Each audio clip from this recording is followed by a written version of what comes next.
Welcome to This Explainer. Today we're diving into a really fascinating paradox that completely dismantles the foundational, textbook rule of marine navigation. We're talking about something that happens out on the open ocean, right there on the glowing screens of marine radars.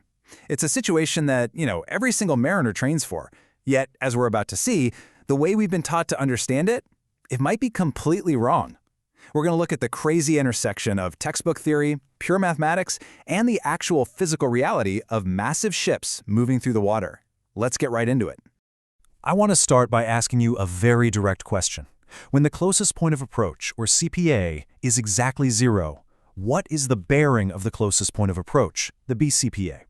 Now, I'm asking this because if you've spent any time at all studying marine navigation or radar plotting, you've probably been taught a very specific answer. It's drilled into students from day one. You look at the radar, you see a target, and you calculate the closest point it's going to come to your vessel. When that closest point is 0, meaning a direct collision is absolutely imminent, what is that bearing? Hold that thought, because the traditional answer you're probably thinking of is about to get seriously challenged. Section 1. The Textbook Collision Rule, the Standard Teaching.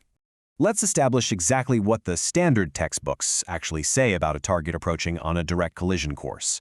The standard rule dictates that if a target is on a collision course, meaning your CPA is 0, its constant bearing is perfectly equal to the bearing of the closest point of approach. It wraps the whole thing up in a nice, tidy mathematical bow, right? You have a constant bearing, the range is decreasing, and therefore, boom, that bearing is your BCPA. It gives the navigator a very clean, defined label for what they're looking at on the screen. Moving on to Section 2, the mathematical breakdown, geometry fails. Well, as is often the case when we try to apply perfectly clean theory to the messy real world, there's a catch. According to Chief Mate Raul C. Perez, when we apply actual geometry here, this foundational definition completely falls apart. He states flat out that the traditional teaching of BCPA is mathematically and geometrically flawed. This isn't just some minor technicality we're talking about, it's a fundamental misunderstanding. And we're going to break down exactly why this widely accepted truth is, quite literally, a mathematical impossibility. To really understand this, we have to look at the exact point of collision. Think about it. When the closest point of approach distance is 0, the collision happens at the exact point where your vessel is located. On a mathematical grid or a radar plot, your ship is the center coordinate. The target is closing in, and at the exact moment of a 0 CPA encounter, that target occupies the exact same coordinate as you. The radius, or the distance between the 2 points, is 0.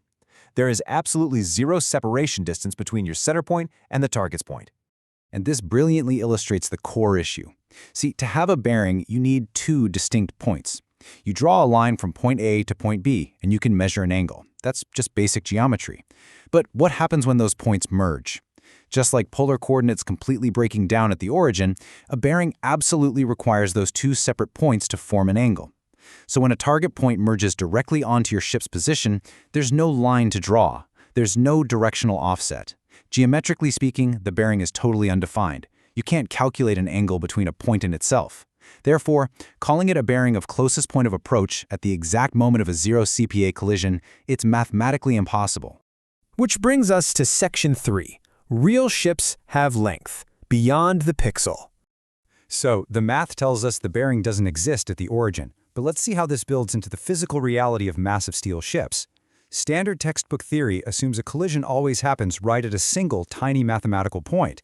It treats your vessel and the approaching vessel as dimensionless mathematical dots on a radar screen. Actually, scratch that. When you plot a point on a radar, it's literally just a pixel. But out on the water, that pixel represents thousands of tons of steel spanning hundreds of feet. Real ships have physical structure, they have immense length, and they have incredibly wide beams. And as Chief Mate Perez highlights, because ships have all that length and beam, a collision doesn't just neatly happen at the very front tip of the vessel like the math assumes. A target on a constant bearing could strike anywhere. It could hit the stem or the bow for sure, but during an angled crossing, that other ship might slice directly into your midships. Or it could strike your rear quarter, because that target could hit any number of spots along the massive length of your ship, rendering a rigid, specific BCPA label completely unknown until the actual moment of impact. You just cannot definitively plot a single point of approach when the point is actually a giant moving wall of steel. Let's jump into Section 4, redefining radar bearing, line of sight. So, if the textbook BCPA is mathematically undefined when the distance is 0, and if it completely ignores the physical reality of these massive ships, what exactly are we looking at tracking across the radar? Well, as Chief Mate Perez explains, we need to strip away the complex, flawed labels.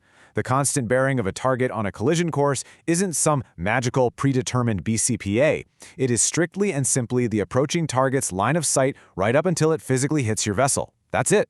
It's a visual and electronic line of sight, a track of its approach. Once the physical hulls touch, the geometry of that track just ends. Calling it a BCPA implies a mathematical certainty at the point of contact that simply does not exist. Now you might be wondering, why does this all matter? It matters because language and definitions shape exactly how navigators react under immense pressure. By recognizing these geometric and physical realities, you know that 0 CPA bearings are undefined at the origin and that ships are large, extended bodies, we can finally stop relying on oversimplified textbook definitions. We can start teaching true, practical seamanship. Navigators absolutely need to understand the physical reality of the ocean, not just the sterile rules of a textbook that fail to account for the actual size of their vessels and the true laws of geometry. To wrap up this explainer, I want to leave you with a final, critical thought. The BCPA paradox shows us that even widely accepted rules can be deeply flawed when we subject them to real-world physics and math. So, if our foundational textbooks rely on mathematical impossibilities in this instance, what other navigation rules are out there, going completely unquestioned, potentially putting vessels at risk right now? It's a real eye-opener. It's a reminder that true mastery requires us to always question, always analyze, and never blindly trust theoretical rules in life-or-death situations at sea. Thanks so much for joining me on this explainer, and remember, keep questioning the rules.